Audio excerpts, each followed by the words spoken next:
This is Hannibal back here from thehannibaltv.com. And for the second time, we have none other than former WCW star and spent a little bit of time in WWE, although he wasn't used on the television show. Allan Funk, how are you doing today, What's sir? up, man? 52 years old and still being strong, brother. 52. Yeah, you're looking good for 52. Yeah, man. I feel like I need to get back in the ring sometime here. I noticed in some of the picture you posted lately, your legs are very strong. What's your best squat and deadlift ever? Shoot. Back in the day, man, when I used to powerlift, I was actually I'm 220 now. I was about 250 when I used to powerlift in Ohio. Uh, I mean, shoot, you know what? We never really went for I never broke any records, but for about 250, I know I was squatting 500 pounds, probably about 10 reps, but I never really went for a max. Yeah, I would have guessed at least 500 pounds for sure. We didn't go into great detail of any of your specific feuds or anything in the last interview or your time in TNA. So why don't we start with TNA? How did you end up joining that federation? And how was your experience overall with them? They had you doing a gimmick similar to WCW where there was you could have possibly been gay. Was Yeah, that well, something they no, gave we you? were full blown gay. Me and Lenny Lane, if people remember Lenny Lane from WCW, he was a cruiserweight champ. But how I got into TNA, obviously, I worked with Jeff Jarrett in WCW, and me and him were always cool together. He always treated me good, so I got nothing but good things to say about Jeff. And while we're on Jeff Jarrett, Jerry Jarrett, which just passed away a couple days ago, I think they had his celebration of life yesterday. Rest in peace, Jerry. He was a good dude. Had plenty of conversations on the phone with him. Uh, Leading into TNA. So he used to call me on the phone and tell me kind of what he had in mind and what he wanted to do. So he wanted to bring me and Lenny Lane in uh, from WCW, which was now bought out by WWE. So yeah, we started the Rainbow Express was what they called us, and I love working with Lenny. Man, we got to work with some good guys in TNA, and we were in the tag team tournament. Coming in the door, they promised us to have the World Tag Team Championships. Thanks, Green Eggs. Yeah, so we came in as the Rainbow Express and TNA. It was Lenny and Bruce, me being Bruce, and Lenny obviously being Lenny. But man, me and Lenny had good chemistry together, and I still talk to Lenny to this day. Him and I are good buddies, and we had some great matches. We wrestled Jerry Lynn and AJ Styles in the tag team tournament for the tag team belts, which we didn't win. Uh, which were promised to us, but we never won. But it's just a wrestling business. That's what happens. But got to work with a lot of good guys down there that from WWE, like Ken Shamrock, Gangrel, which is real good dudes. Uh, it was an overall good experience. Just kind of like WCW, man. They just threw you on TV. Didn't have any really rhyme or reason for a lot of the guys. They had certain storylines they were telling with, some of the what they would call top guys. And kind of the undercard guys were just kind of left in the shuffle, and they had ideas and they said they were going to do stuff, and they just never done them. What did the booking team look like at that time? Was Vince Russo involved, and was he working with Jerry Jarrett at that time? No, no. When they first started, Vince Russo didn't have a hand in it. At least he wasn't at the shows. Uh, I think you had Burt Prentice, you had Bill Barons. Uh, I'm not 100% sure who was writing the shows. Maybe Jeremy Borash, and I'm sure Jeff and Jerry were helping doing that. But I never maybe Bullet Bob Armstrong and maybe the Road Dog maybe. Uh, but as far as that goes, I'm not 100% sure, man. That's a damn good question. Yeah, because there's a narrative out there that Jerry wanted to be the booker, and Jeff insisted on bringing Vince Russo in at one point, and that caused some of the heat with Jeff and Jerry that eventually led to Jerry exiting the company. But obviously, as you say, if you're talking to Jerry on the phone, he was definitely one of the bookers when you were there. Yeah. He had a lot to do with me coming in there, and he liked the character and stuff. So yeah, I'm not really sure what happened to that because, like I said, they sat me and Lenny down. They took photos of us, all these promo shots. They said we're going to be the tag team champs, blah blah blah, same old crap. First night we were there, they asked us to do a favor for them. In turn, they were going to put the straps on us and do all this. We were going to be their top tag team, which we had no problem doing because Lenny and I, we're professionals and we'll do whatever the company needs to so he wanted us to put Chris Harris and James Storm over, which became America's Most Wanted. So we put them over the first night. And then, of course, they had a tag team tournament. If anybody ever remembers watching them episodes, which a lot of people didn't, because I think they were on pay-per-views every Wednesday, and you had to pay like $10 every Wednesday to watch a show, which that's why a lot of people, I guess, didn't watch it. But they end up putting the straps on, I think, uh, um, Jerry Lynn and AJ Styles. We wrestled them for the belts. We got to the title match, and then they beat us for the titles. So they weren't even a tag team. They just threw them together kind of the last minute, and it kind of surprised me and Jerry, or me and Lenny, on not winning the belts. At least with James Storm, he became one of the real icons of TNA. I don't know why WWE or AEW didn't pick him up because he was really over at the high point of TNA. Well, I mean, I can't speak for him, but I can tell you what I talked to him about. So we did a video for suicide prevention in Nashville with Goldilocks. I don't know. I'm sure you know Goldilocks from TNA. Yeah. And so we were just chatting, and I don't think the WWE didn't want to use him. I think James wants to do other stuff. He wants to get in acting and further his acting career. So I think that might have played a role in why he didn't go to WWE. Yeah, I know he is doing acting now. I've heard about that, so that makes sense. John wants to know if you were buddies with Shark Boy. Yeah, man, I just shot a Shark Boy up at Ric Flair's last match a few months ago up there in Nashville. How was that experience and that match? I don't think if I saw it, I don't remember it. Yeah, well, I'll be honest with you, man. I went with Neil Pruitt, which some people would know his voice from he was the voice of the NWO. I.O. Josh. Um, so we just went up there. I hung out with Crowbar, Chris Ford, which was in WCW, and I'm sure everybody in the wrestling business knows who Crowbar is. So I pretty much just went up there to hang out with him for the weekend, and we went to a lot of the shows, but I did not go to the Flair's last match. That was Sunday evening. I spent the whole week up in there, and saw a bunch of old guys that I hadn't seen in a while. So the overall experience was pretty good, and you got to see a lot of old friends from WCW. So it was pretty cool. What's your I'll tell you the best part of that Sure. Flair's last match. If you watch any of this stuff, I don't know if you can see this stuff online, but Flair's roast was ridiculous.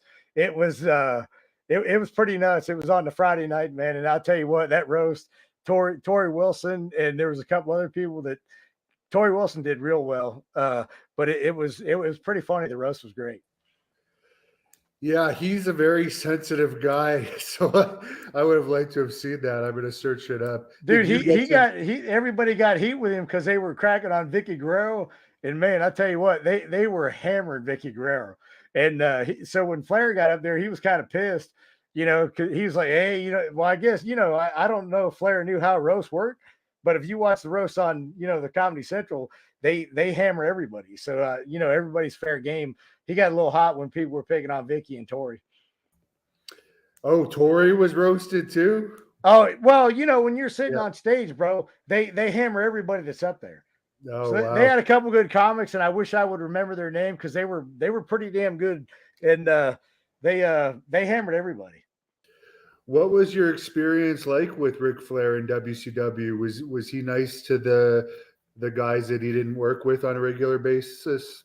Yeah, Rick was one of those guys. Of course, when he walked in a room, everybody knew who he was.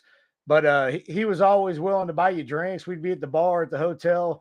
I remember in Australia, he spent ungodly amounts of money buying drinks for everybody. And I guess you could say he never met a stranger.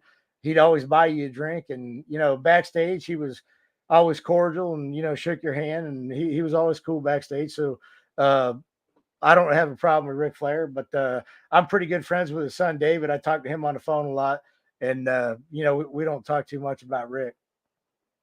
What's David doing nowadays? I heard he was a police officer or something.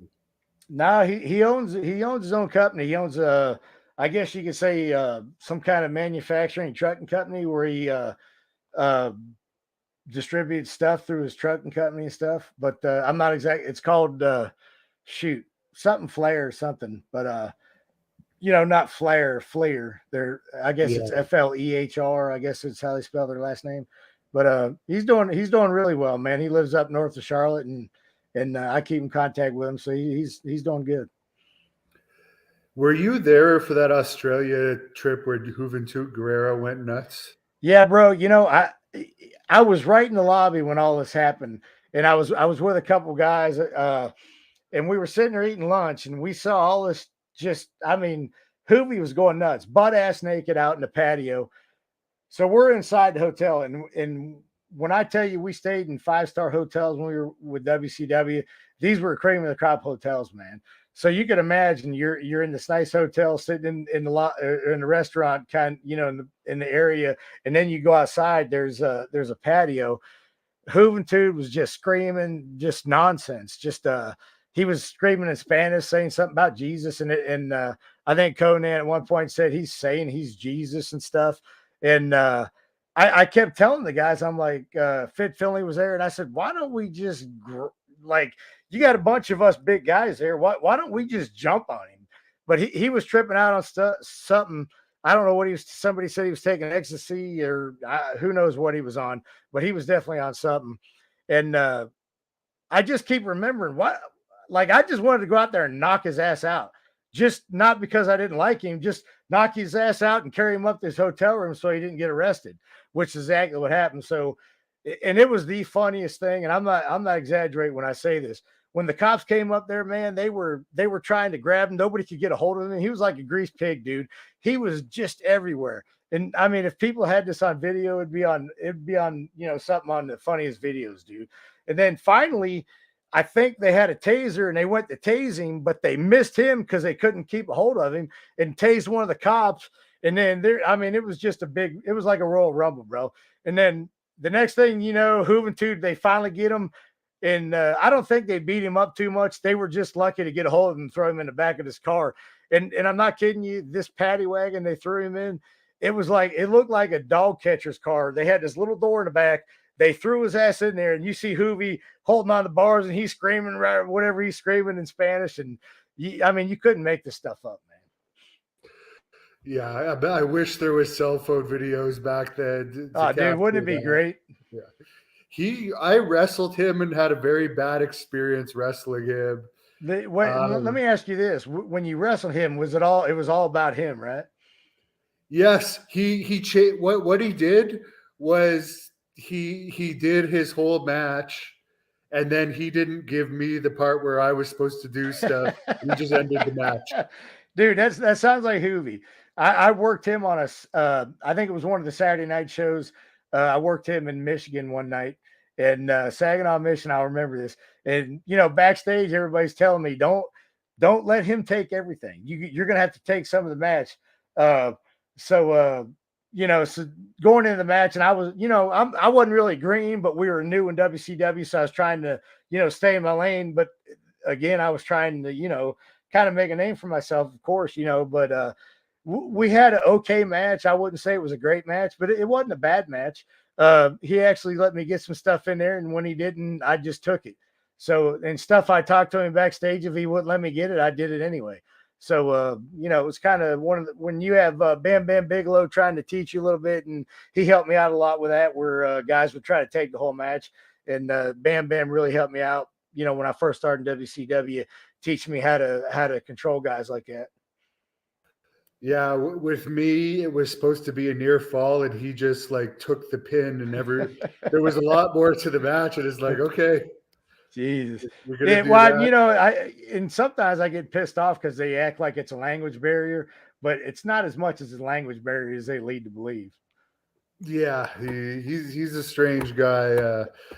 Wouldn't want to wrestle him again, that's for sure. Well, I don't know if you saw his stuff with he wrestled Jericho on AEW, I guess, because they always had that gimmick. but I didn't even see it, so I don't even know how that was. Well, he's not going to pull that stuff with Jericho, and I'm sure Nah, hell no, especially not on that show. no. But I guess they only used him that one time for whatever reason. Yeah. Somebody wants to know your thoughts on Vince Russo, who I think you also worked with on his independent company after WCW. Yeah, he did a couple shows. Me and Vince Russo always had a good relationship. He kind of liked the young guys, and you say what you want about Vince Russo. I mean, I really can't say nothing bad about him because he kind of gave me the Kwee character, which, you know, I wasn't 100%, all great. I didn't want to go. I didn't really like the character. Let's just say that.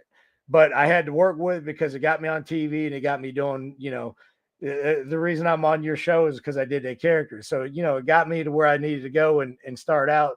And I thought it was going to be a catapult for other things. And that's why, I really didn't agree to do it. I didn't really have a choice. But him and Terry Taylor saw me in the airport. And at this time, me and Mike Sanders were doing the double A team, it was called. We called ourselves the double A team, the Reinforcers, and we were doing the Saturday night shows and stuff like that for WCW. And so he saw me with my hair spiked up in the airport, and he goes, I can't. Him and Terry Taylor were in awe that I actually wore my hair, high as I did, and I wore that all the time like that.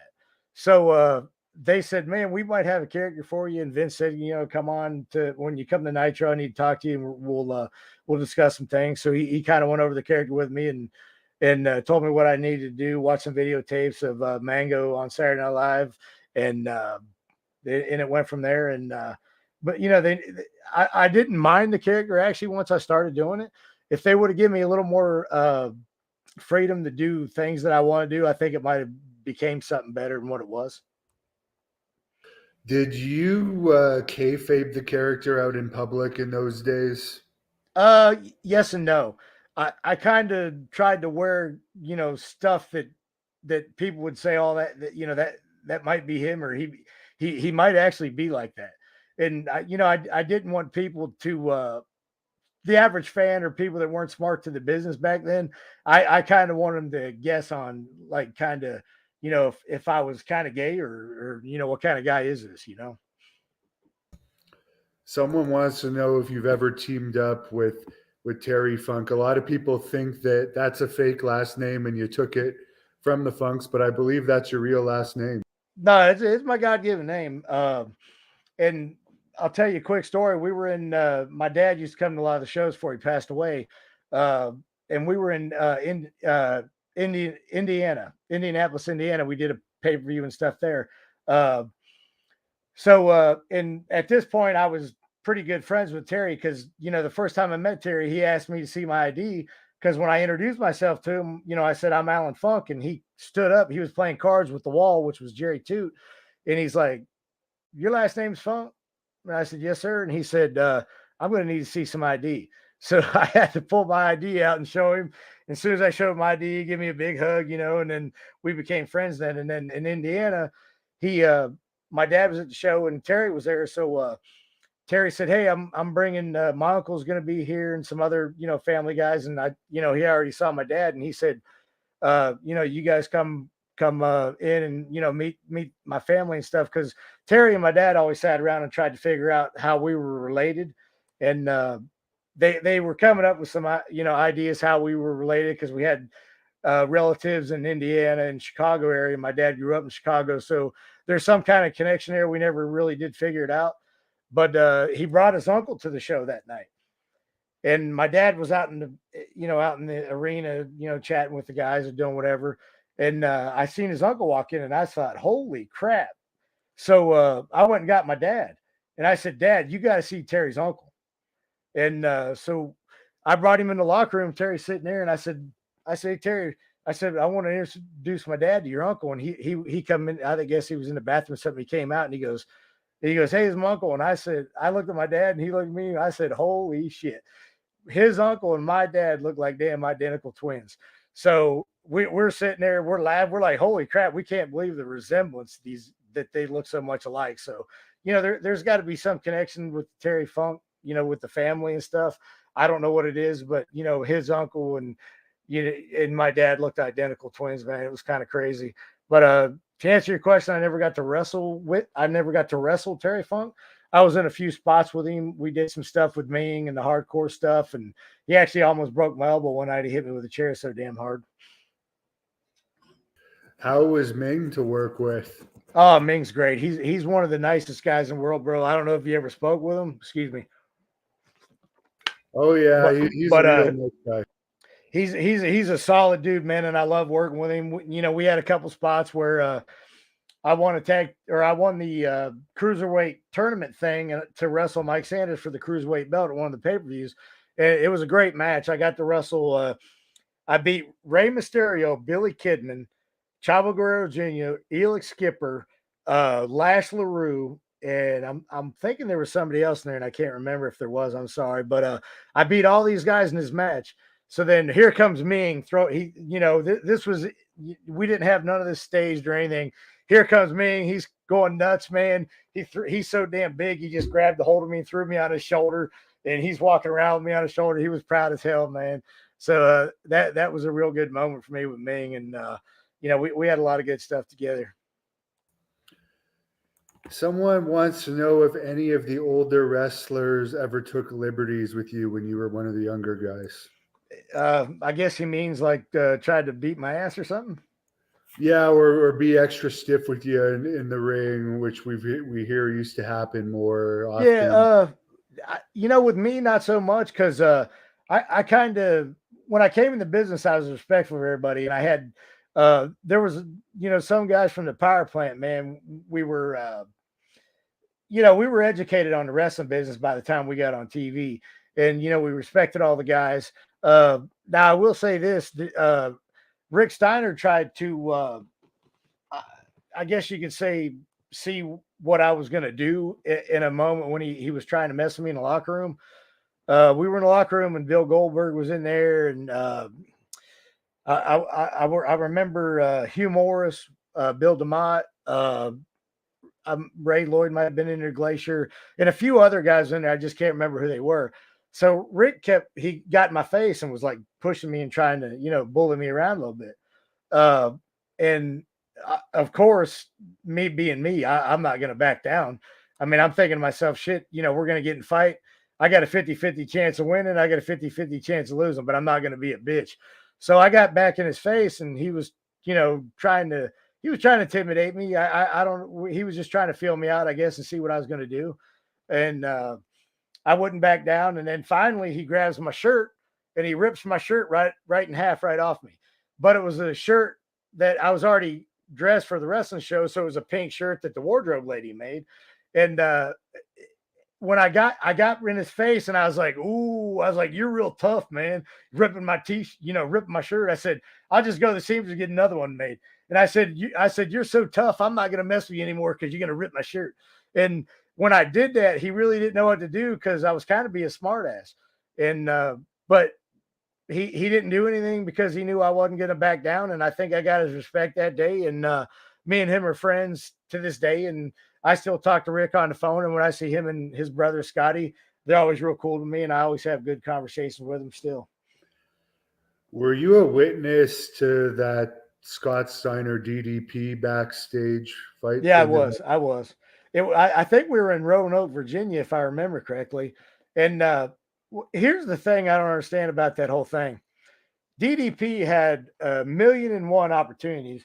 And I'm not saying this because I don't like, I dislike DDP. I'm friends with DDP or something. But from what I saw, I don't know, I guess he was pissed off. He was saying stuff, on the mic, and he was shooting on him during the shows. And I'm sure there was other stuff backstage that, I didn't see and other people didn't see. But, DDP had 1,000,000 opportunities to say something to him the whole time. They were actually in the locker room together. When I was in the locker room, DDP, if he was so tough and wanted to do something, he could have done something a long time ago. But DDP waited until Scotty got done doing he just got done doing the interview in the ring. He walked back off the stairs, off the go position. And as soon as he got down the stairs, DDP kind of, everybody was around. So there was, all the agents and everything. So I don't know whether DDP knew people were going to stop it immediately and he wouldn't get his ass totally kicked. But to me, that's what it looked like. I'm just telling you what I saw and how I perceived it. So to me, it looked like DDP was kind of scared of Scott, but at the same time, he didn't want to back down 100%. So he bum rushed him when he got off stage, and it didn't go well for him even then. Even when guys jumped in and Fit Finley and a bunch of guys jumped in, of course I didn't, because it's not my place to jump in. If I would have just let him fight, and Scotty would have probably tore his head off. But and that's just a fact. I'm not saying that because I like Scotty better and I like DDP, but I mean, if I was betting, I would bet the house on Scotty Steiner against DDP in a fight. But and they broke it up, and it really didn't. There was maybe a couple punches thrown. It was no big ordeal. Yeah, I think Scott told me when I asked him about it that he was actually trying to rip his eye out. Yeah, I mean, I could see that, because even though DDP got to him, because Scotty didn't know it was even happening. And I saw the whole thing. DDP kind of tried to, tackle him. But, Scotty, being the collegiate wrestler he is, he's an All-American wrestler, dude. Like, and DDP's not. And he, was 100 pounds more than DDP. He just flipped him back over, and he was on top of him. And I think he took a couple shots on him, but I don't think he got good shots on him because there was a bunch of guys jumping in, and I didn't really see if he was going for the eye, but I mean, I'm sure he was. Yeah, I guess there was another incident where Scott threw a monitor at Terry Taylor or something too. So, I'm sure. I could tell you some stories that I've heard. I haven't witnessed with the Steiners back in the day, but I could imagine I'm probably sure if someone said he threw a monitor at Terry Taylor, I'd probably bet the farm on that one. I was reading a story on your old friend Buff Bagwell that at one point, I don't know if you were here at this point, but he got suspended because he was talking to Luger in front of a door, and some production guys were trying to bring a rug through the door, and they asked him to move and he wouldn't move. So he punched this guy that's just trying to do his job. Yeah, well, there was a couple incidents like that. I know one day,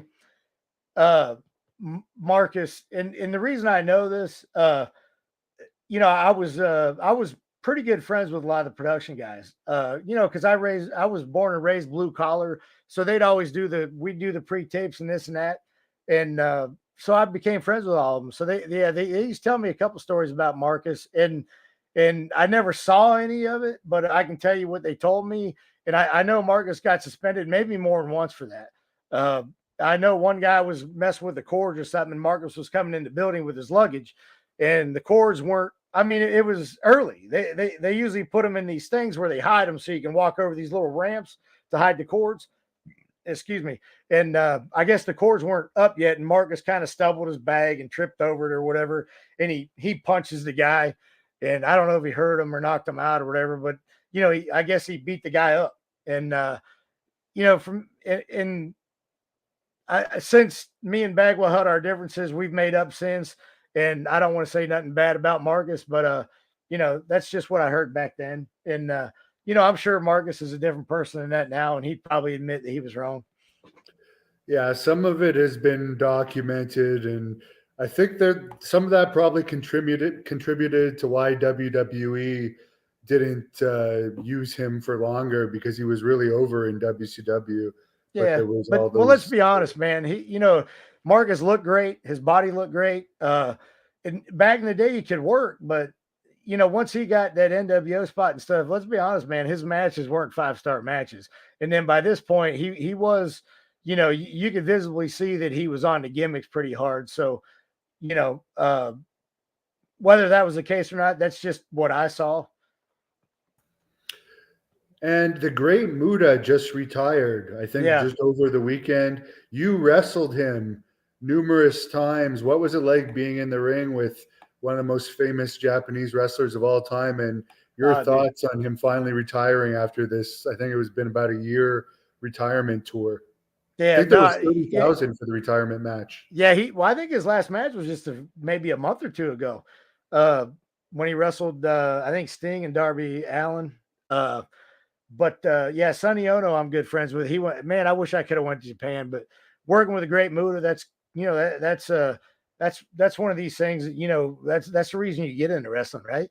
You watch these guys when you're a kid, and then getting to work with Muda. I wrestled Muda in the main event over in Japan, which was amazing.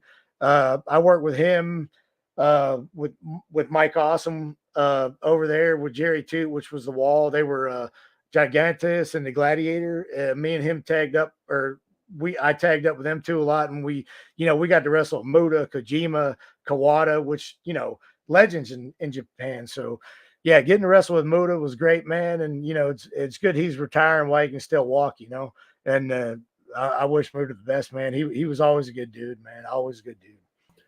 What was the culture like working over there? The Japanese culture, man, is amazing. Everything in Japan, I always tell people this. Everything means something in Japan. You could work at McDonald's, the dollar store, 7-Eleven. It don't matter. These people take everything serious. If they're working in Kentucky Fried Chicken, man, I remember we'd go over there. We'd get me and Taya. I always have trouble with this guy's name, Kaya. Great dude. We'd always go hang out and stuff, and we'd go eat restaurants and stuff. And he was trying to teach me a little Japanese, but it didn't matter where you went. The Japanese people were always, they acted like they had the greatest job in the world, even if they were sweeping the streets, man. And I'll tell you this one story. Well, I mean, if you ever been to Japan, man, you go eat dinner. Nobody eats or drinks anything until everybody has their drink. So if drinks come first in America, you start drinking your drink. In Japan, it's disrespectful to do that. One guy gets his drink 10 minutes later, he hasn't touched that drink till everybody on the table gets a drink, and then they kanpai and everybody drinks. I love that about their culture, man. It's so respectful, and you don't eat or drink nothing unless everybody's got their food and drink, and the stuff like that, man. Is just I love it. Did you have any sponsors over there that would take care of you for certain things? Well, I didn't have a sponsor per se, but me and Jerry Toot, and I always say Jerry too, because he was one of my best friends in the wrestling business, man. He's the reason I started going over with All Japan Wrestling, because he was big time over there. So Jerry Toot was a Wall in WCW. If people want to look him up, man, he was a big dude, great athlete, and he was a hell of a guy, man. You can't beat his personality in and outside of the ring, man. He was a great guy. But I'm sorry, man. Hannibal, what was the question again? If you had, like, when I've interviewed Vader and stuff, and Stan Hansen, I know they were different levels in Japan, but they would have like sponsors that would even take them to massage places, buy them Yeah, dinner, yeah. buy them Well, drinks. I didn't officially have one, but me and Jerry became friends with. I always called him the money guy, because he was the guy with some money, and so he was always around the office, and I really didn't know. I wasn't smart to really what his role was, but all as I know is he always invited us to dinner and always paid for everything. So every time we went to dinner, he paid. We'd go to these clubs where it cost, say a couple $100 to get in these clubs. I never paid for nothing. So I guess in that sense, you could say I had a unofficial sponsor, because he always took care of me and Jerry, no matter what we did. I know you wrestled Mike Awesome over there too, and he was really over in Japan. Any Huge. memories of him? Well, I tell you, Jerry too was he was bad on the drugs. So me and Reno, which was in the Natural Born Thrillers in WCW, good friends with him, and Dale Torberg, which was the Demon.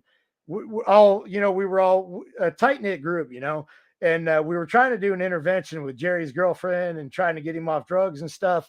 So the fondest memories I have of Mike Awesome and Jerry was every night. I told Jerry, I said, "Listen, we came over here to make money." Jerry wanted to go out every night and spend his money. And Mike was the same way I was. He wanted to stay in the room. So me, Jerry, and Mike would always stay in the room. We'd play cards. We'd play, well, we call it 500 in Ohio, where I'm from. We'd play 500 rummy uh, pretty much every night instead of going out. Me and Jerry would go eat dinner, and then we'd come back to the room and play cards with Mike Awesome. We'd play, I guess back then was maybe an Xbox or Nintendo, maybe even we were playing in the rooms. And, me, Mike, and Jerry sat around and, ate like almonds and beef jerky and peanut butter and played cards and video games. So, that we became, us three became pretty tight every time we went over there for a tour. What are the hotels like there? Oh, brutal. Now with John Tenta, like Andre the Giant, like me, I don't consider myself to be that big of a guy, but I mean, I'm 220, 5'9". Not that I'm a small guy either, but if you were any bigger than that, like these guys, like Jerry Toot, Mike Awesome, I don't know how the hell they survived in there because the beds were everything over in Japan is like scaled down compared to America. They don't have no parking or nothing in there. They build all the buildings are up instead of out. So if you go into a mall, you start in the first floor that's small and you go up, 20 damn stories. So everything is small, like the showers. Like I couldn't even shave my arms and legs in the shower; they were so small. Like, and I'll tell you this one story. Me and Jerry and Mike were gonna go eat, and so I go down to Jerry's room to get him. He's got the door open. I knock on the door. He opens up the door. He's half in the bathroom, half out of the bathroom. I'm like, dude, what in the hell are you doing? He's taking a crap with his butt, like he's squatting up and his butt's in the door. He's not even in the bathroom, but he's so big he can't even fit in the damn bathroom. So he's trying to take a dump with the door open.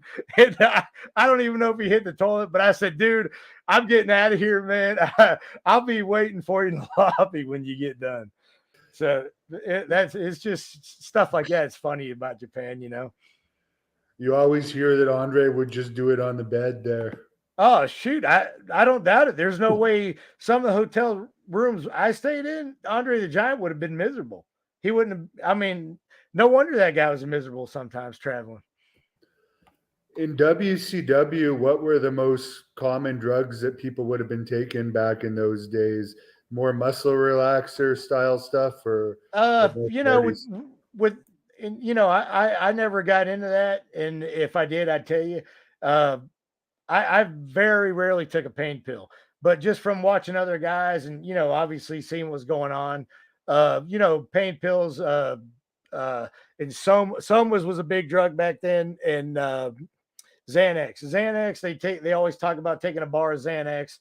I think a 2 miller bar of Xanax, 2 milligram. I'm sorry, and hydrocodone, and Oxycontin wasn't real big, I don't think, at that time in the wrestling business. But the hydrocodone, the Percocets, the Vicodins, and the Somas and the Xanax were probably the four big ones. Yeah, good thing you never got messed up with that because those don't do anybody any good. No, Somebody wants to know like a timeline of when you were actually in WCW. I was in WCW from '98 until 2000. I guess it was 2001 when they got bought out. Who were you closest with behind the scenes? Uh, all the guys from the power plant, Chuck Palumbo, Sean O'Hare, Reno, which was Rick Cornell, Mike Sanders, Elix Skipper, uh, Kid Romeo, and I know I'm missing some damn people. Shoot, Mark Jindrak. We were a real tight knit group, man. All of us with Paul Orndorff and Sarge down at the power plant. But top name guys, like I became really good friends with Macho Man, and then I started working with him on his when he did that Big Three Records. He used to find me down in Florida, and I would do his music videos with him. Brian Adams, I met Randy Savage through Brian Adams, which was Crush, big Crush in WWE, and he was in WCW for years. Him and Brian Adams were best buddies with Macho Man, and I became really good friends with those two. In WCW, as far as the top guys, I used to travel with Kevin Nash a little bit. His mother-in-law lived across the street from me and my ex-wife, and through that, and Ross Foreman that works for TNA, I became friends with Kevin. And there was a lot of other guys that I was I was good friends with the Armstrongs, Brad Armstrong and, his brothers, Scott and Stevie, and his dad, Bullet, obviously. And then, I was friends with the Road Dog Brian, and which I saw him up at Flair's last match, and him and Scotty. So, but everybody was cool in WCW. There was kind of a, like even Goldberg was cool. He wasn't so great to work with, but behind the scenes and like at the power plant and stuff, he was real cool. How was Bret Hart behind the scenes? Oh, Bret, actually, I saw him at Flair's last match. I'm glad you brought him up. Sorry, man, I'm getting dry. So the first time I ever met Bret Hart, I actually shared a locker right next to his. And we were out west somewhere in Nebraska or somewhere. And he was the nicest guy. He treated me like he'd known me for years, which goes a long way with me, man. Cause like I said, I grew up blue collar and I got a lot of respect for people. And when they show you equally amount of respect, someone like Bret Hart, man, that goes a long way. And not that Bret Hart remembered who I was, but I actually approached him up at, he was, after he got done with his autograph signing at the Flair's last match. I walked up to him and, introduced myself again to him. And he actually said he remembered me.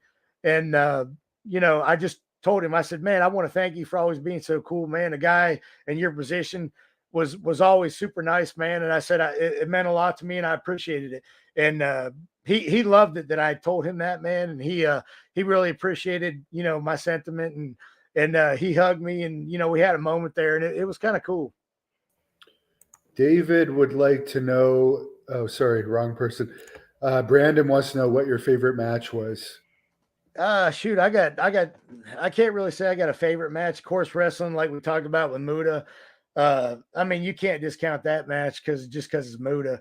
And Kawada in Japan was awesome. Kojima working with was great.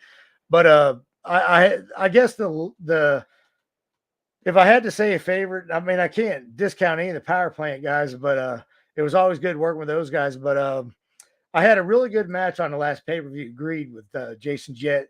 And I always bring that match up just because we weren't even supposed to wrestle. I wasn't even supposed to be there, but I went to the match because I went down to spring training in Florida and watched some of my friends that played pro baseball, and stopped by of course I stopped by the pay-per-view, and they actually booked me and Jason Jett. And I guess that's why that match meant a lot, because it was the last pay-per-view. I didn't really know it at the time that it was the last pay-per-view, but since that was the last pay-per-view, and it was actually a damn good match, and I give credit to Jason Jett for having that match. And I guess that match, just because it was the last pay-per-view and it kind of meant something. Since we're based in Canada, any memories of the WCW shows that were in Canada? I think they did a bunch of tapings around the time you were there. Yeah, I actually wrestled Elix Skipper on a semi-main event when we were in Canada. And the reason I remember that match is my ex-wife. I wrestled the next night. I can't remember which night it was. It was Raw or Thunder, but I wrestled Shane Douglas and Tori Wilson, me and Paisley. So I actually had a spot where I had to kiss Tori Wilson, which, I wasn't complaining about that at all. And but I was always good friends with Tori. She was a great girl, man. So I actually called my wife because she always told me that I needed to give her heads up with some of the shit I was doing with the kissing these girls and stuff. And so I called her up and I said, hey, I said, I got to kiss Tori Wilson tonight. And she's like, bullshit, go in there, grow some balls and tell them you're not doing it. And I said, honey, I can't tell these guys. I'm just now getting where I needed to be. I'm wrestling guys on TV that people know, and people are starting to know me, and I can't just say no. So, I can't say no. I told her that. So I didn't. So I ended up kissing Tori Wilson. Well, my ex-wife told me that I called her back and she said, I already threw all your shit out in the yard. When you get back home, you're going to have to get all your shit out of the yard, which I knew she didn't do it, but she was pretty pissed. So I remember that in Canada for sure. And I got to meet the minor league hockey team for the New York Rangers. And one of the guys actually gave me a hockey stick. So that was kind of cool. That was one of my good memories from Canada. And, wrestling Elix Skipper in the semi-main event was awesome. And I actually got to hang out with Lance Storm. We went and ate dinner. I'm not sure if you guys got like a fast food restaurant that are different down here, kind of like an In-N-Out burger or something. I remember going to this restaurant, and I'm not really sure the name of it, where me and Lance Storm and a couple other guys had some food there. So, eating with Lance Storm in Canada was always cool. Someone wants to know if you liked Booker T, who you ended Yeah, up being managed by his future wife. absolutely, man. Booker was a top-notch guy, man. What I remember about Booker T was he always was in the back playing like Madden football. I remember he would challenge everybody to play Madden football, and everybody played, Booker T in Madden football. But yeah, Booker was a great dude, man. He was always one of the boys, man. He treated you with respect, and shit, I could never say nothing bad about Booker T, man. He was a great guy. Wallace wants to know if you ever ran into King Kong Bundy.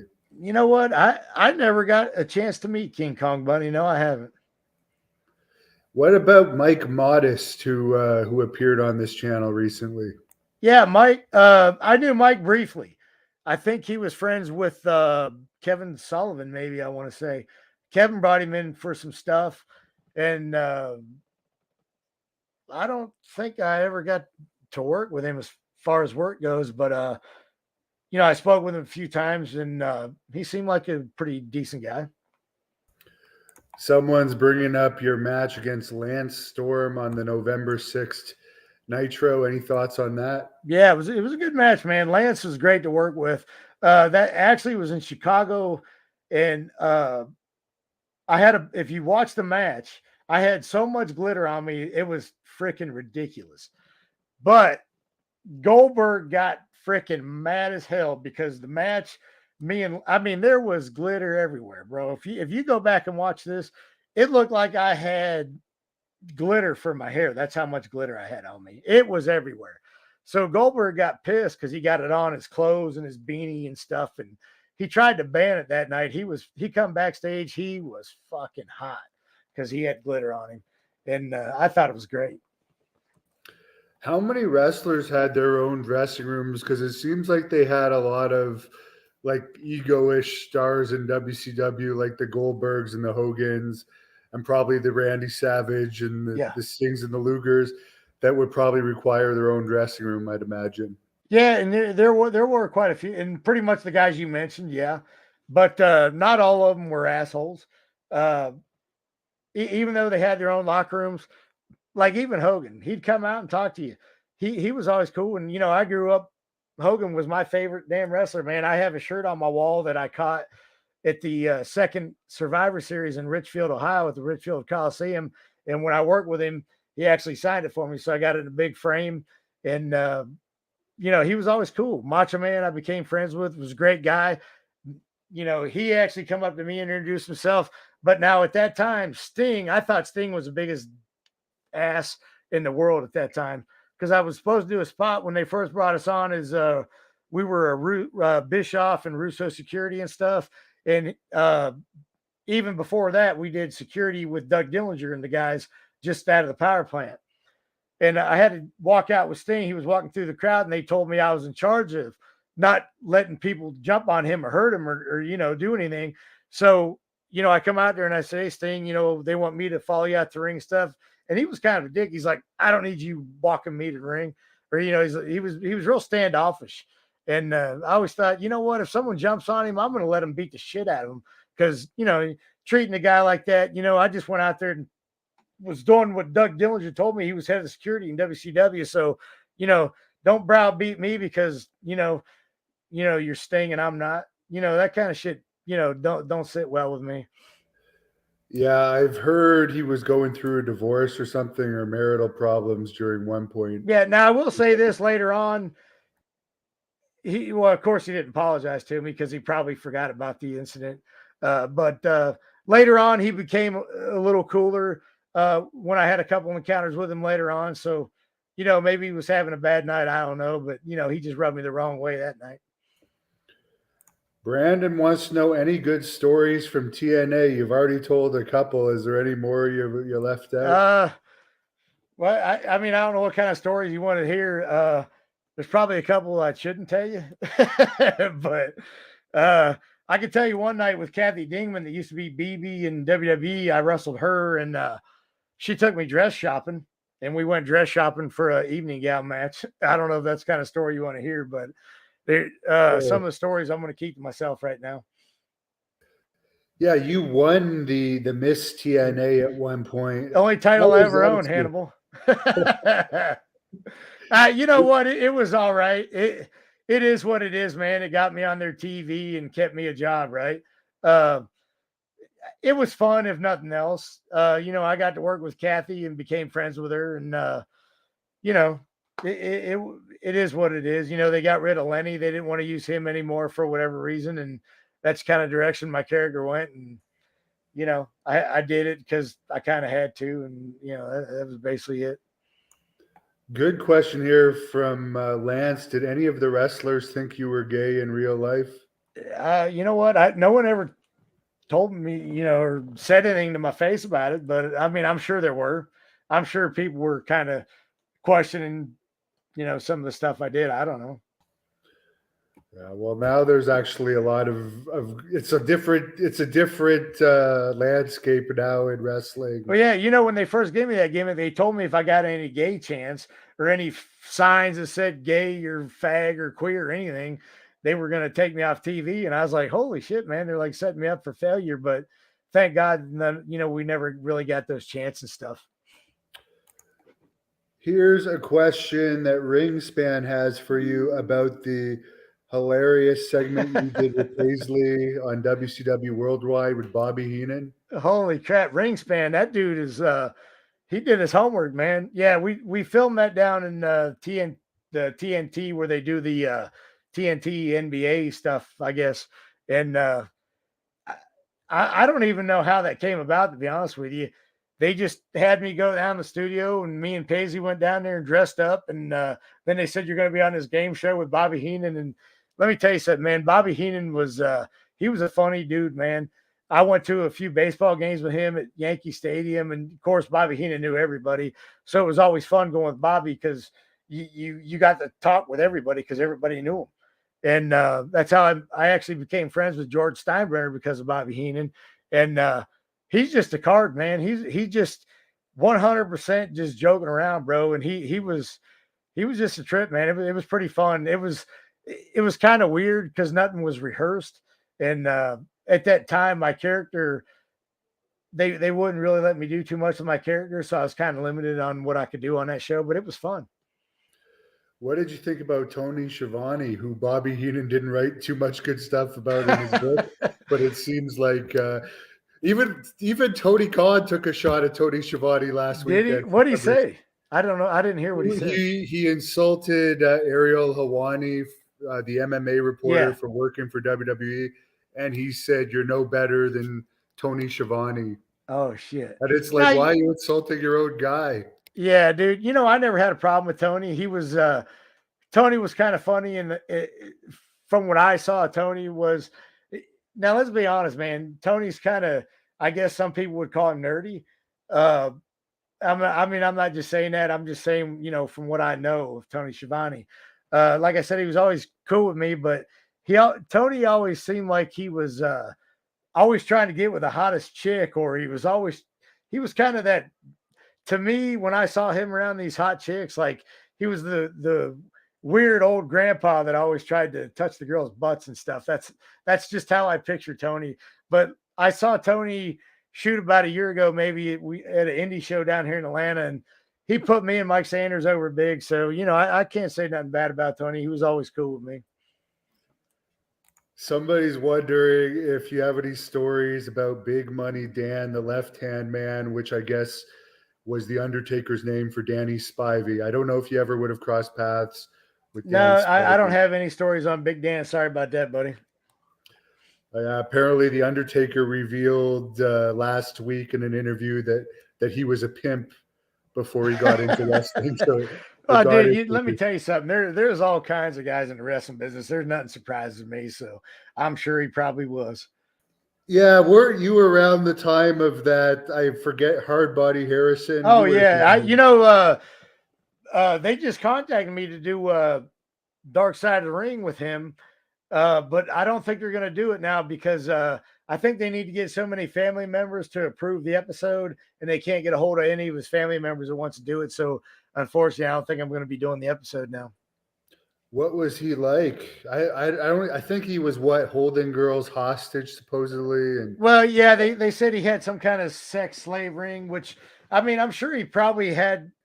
I wouldn't say hostage per se, but I think he had him maybe brainwashed a little bit. Just from what I know, Hardbody trained with him at Power Plant, and I did a lot of his indie shows. He ran an indie show in Griffin, Georgia. So Hardbody Harrison, above all else, I mean, he was a great worker, great body, great worker, and he can work with anybody and make you look like $100 or $1,000,000, you know. But he was a great dude when it come to that. But he was a worker.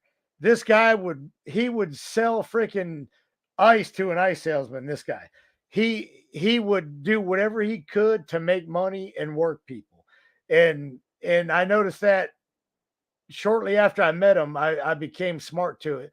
And he tried to take advantage of me one time, and he realized it wasn't going to work. So him and I became friends, and he pretty much figured out he wasn't going to take advantage of me because, like I said, I was smartened up in the business pretty early with some of the guys that have been around the business, and so Hardbody put a bunch of old equipment in my truck without asking me in the back of my truck, and that the WCW had given him, like Jody Hamilton, and they were getting rid of a bunch of stuff. So they were just they were going to throw it away. So Hardbody took a bunch of stuff.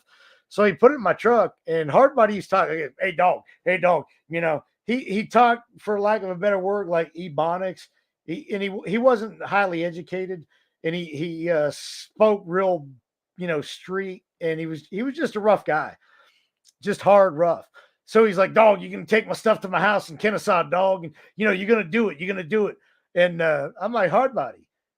So I walked outside, I seen all this shit in my truck, and I'm like, you want me to drive that to Kennesaw, and which was north in Georgia, and driving in Atlanta traffic north, it's a pain in the ass in the afternoon. So I'm thinking to myself, this guy's freaking crazy. I'm not taking none of this shit to his house. So he kept going, dog, you taking to my house, dog, you taking to my house.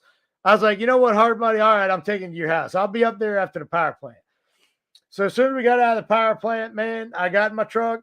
I went up to the corner. I pawned all the shit off at the pawn shop and got money for it. I don't even remember how much money I got for it, but I had the ticket and I brought it to the power plant the next day. Hardbody sees none of the shit's in my truck. He's like, dog, where? And this was before cell phones, so he didn't have my home phone, so he couldn't get a hold of me. So we get to the power plant. He's hot, man. We got heat now. He's like, well, dog, where's my stuff? Where's my stuff, dog? I said, Hardbody, let me tell you something. You don't ever put something in my fucking truck again without asking me. And I said, it's up at the pawn shop. I handed him the ticket. I said, if you want it, go fucking get it. Don't ever fucking do that shit to me again. And he never did. And him and I, that's where we, you know, he crossed the line, and I set the boundaries, and we were cool after that. according to Kevin Sullivan, he and Sonny Ono and a bunch of people that were involved in that racial discrimination lawsuit each got $1 million. Yeah, you know, I heard Hardbody got $1 million, and I heard it from more than one person, and that's when his sex ring got a little, I guess, out of hand, you could say, because he had money and he was doing more stuff with it, and ultimately, I think that's what got him caught, was winning that money.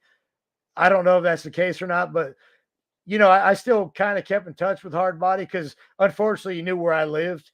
He found out where I lived because one of his girls that he was, and from what he tells me, he was married to like 2 or 3 girls.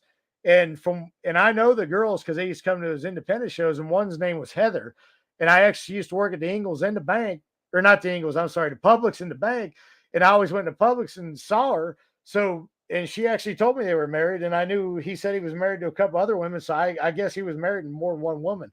So I would say that money that he got from WCW, which is $1 million from what I hear, that I think that's what helped him get caught, because he got kind of, you know, more open about it, and I think he had more girls, and I think that's how he got caught. Very interesting stuff and very interesting stories. We appreciate it, and the fans appreciate it too. where can they follow you if they want to look you up on social media and see these pictures like the one you recently posted sitting on the toilet? Well, okay, so that was from a bet from I'm a Ohio State fan, which you can see up here.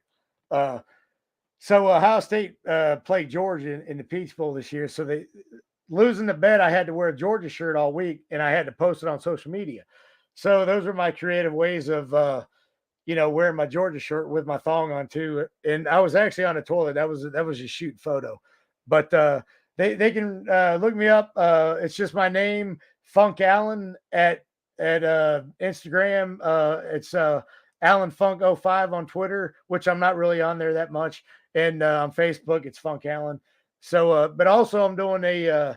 Have you ever heard of the Icons of Wrestling at the 2300 Arena in Hannibal? Yeah. I got booked on that this year. So that's going to be July 1st. It's going to be at the old ECW Arena in Philadelphia, July 1st. So if you're in Philly, come say hey to me, man. I'd like to meet everybody and say hey to you.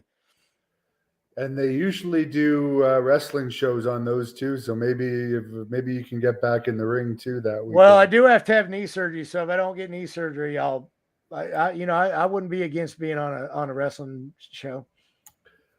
Very good. Well, fans, follow him. He has some very funny posts, shocking some of the times when you wake up in the morning, and that's the first picture. Come on, don't lie, Hannibal. You like me in that thong underwear. Don't lie. Actually, when you told the story the last time about Kevin Nash thinking you were a female, when I saw the picture you posted with the thong, I actually thought it was a girl too at first. That's too. My ass is too big to be a chick unless I'm Brazilian. Yeah, that is true. I think the best asses are on the Latino women for sure. Yeah, Latinos and Brazilians for sure, man. I agree 100%. Well, I'll let you close this off with whatever you want to tell the fans. Thanks again. Yeah, thanks for having me on again, buddy. I appreciate it. And thanks everybody that ever followed my career, still checking me out, man. Follow me on Instagram, Facebook, man. And, say DM me, whatever, man. I'll respond back to you. Thank you for watching the Hannibal TV. Please like this video if you enjoyed it and click